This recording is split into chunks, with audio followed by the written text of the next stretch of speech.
Hey guys, in this video, I'll show you how you can buy Robux with Google Play gift card.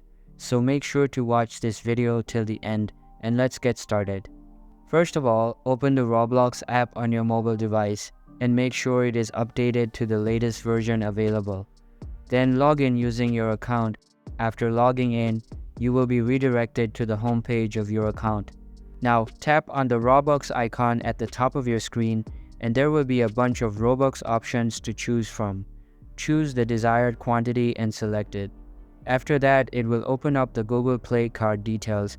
You can then tap on the Save Debit Card and some new features will be displayed. These features are not available in my region, but they are available in the US. So, select the Redeem Code feature from the list and enter the code to redeem it. And that's how you can buy Robux with Google Play gift card. Hope you liked the video. Thanks.